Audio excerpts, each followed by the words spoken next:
All right, welcome back, everybody. We're going to move on now to the President's Voter Fraud Commission. And as we know, that's generated a whole lot of controversy. Guys, they issued a letter to all 50 states requesting voters' names, addresses, birth dates, partial Social Security numbers, you know, the whole 9 yards. What is that all about? Can the president do that? Well, again, you know, the Democrats used to say that we didn't have a voter fraud problem yet. You know, now they're saying that the Russians were intervening in our elections. You're right. We found it in the Republican Party, actually. Well, but the truth of the matter is that now even those stories about the Russian intervention is being discredited. And honestly, I think on both sides of the aisle, there's enough concern over the integrity of our elections to at least take a look at this.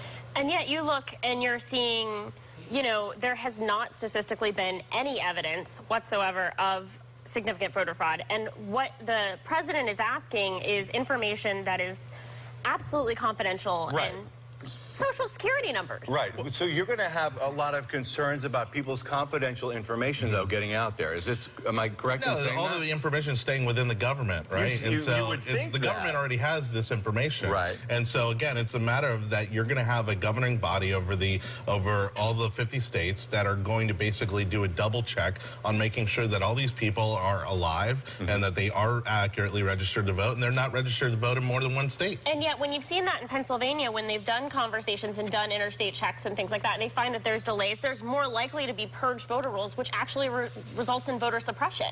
Well, see, but the truth of the matter is that even as we've seen every election cycle, you know, we see it in South Florida just recently, we see it in other parts of the country.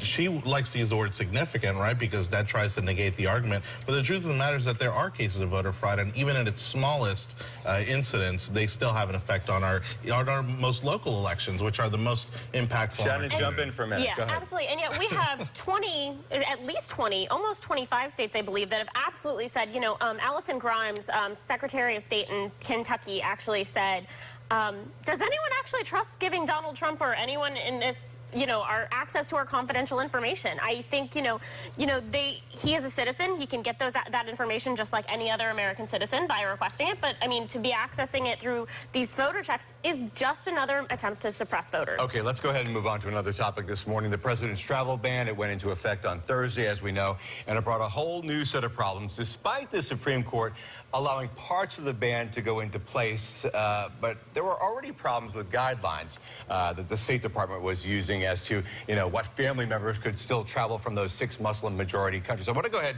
and take a look at those right now, if we can put them up on the screen. People that are allowed to travel include parents, spouses, children, fiancés, an adult son or daughter, a son-in-law or daughter-in-law. Then take a look at who is not allowed to travel without a visa. Grandparents, grandkids, aunts, uncles, nieces, nephews, cousins, and brother-in-laws, sister-in-laws. You know, one would think the policy behind the ban would be ironed out by now, you guys, which begs the question, what do you think will ultimately happen to this? Well, again, I think, first of all, you know, I think it was great that the Supreme Court weighed in on it and obviously,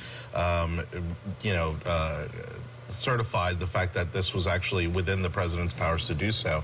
The fact is, no legislation is perfect. We've seen it with Obamacare. There's been lots of unexpected consequences to that policy, to the point where now we're almost looking at either getting rid of it or making amendments to it. I think this is going to be the same. They'll iron out these issues and we'll get it sorted out so that it actually accomplishes its goal. You know, I just want to say, we're talking about how we're giving time for things to iron out.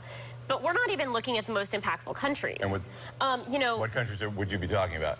Egypt, Saudi Arabia, countries that have actually had significant ties to people who were in terrorist attacks, such as September 11th. They aren't included, perhaps because of Donald Trump's business ties. You know, we've seen those neglected. They're not just Donald Trump's business ties. These are also allies. These are people that we work with and that we have good relationships with that are giving us intelligence. Right now, the countries that are listed under this travel ban are the countries that we have the most concern with, that we don't have that relationship with, where we can trust the people coming from that country. And you and I have talked before about Saudi Arabia and Trump's ties to that country, his business ties, but as you were saying, that shouldn't be a part. You're saying it shouldn't be a part of this Muslim ban. I would like to hope so. That's right. As Shannon, you just said you would hope so. I would hope so, but I mean, I think as we've seen, you know, there's been constant conversations about whether or not there are conflicts in terms of the president's support and business interests, and I think that's continuing to show. Yeah, but again, nobody's bringing that up. Nobody's challenging that because it's not there.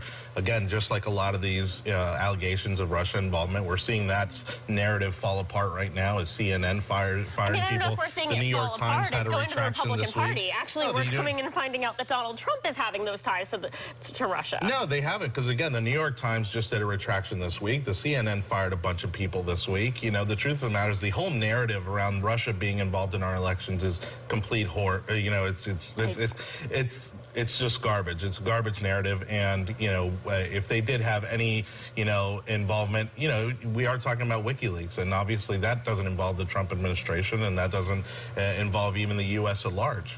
I don't think they're done. I think that the conversations about investigations into ties into Russia and the election process are absolutely still going to be ongoing, and I think that we're starting to find bits and pieces. And yes, it's an ongoing process, but I think at the end of the day, there's a lot of questions that have been unanswered about this election. The person we thought was going to be most under the bullseye in this whole Russia narrative was General Flynn, and he's already been exonerated of any involvement. And so, again, this entire story is going to be falling apart. I think by the end of the year, we'll have completely forgotten about it and moved on. All right, they're telling me in my ear to wrap it up, guys. Thank you so much for joining us this morning. We will be right back after a short break. Keep it here.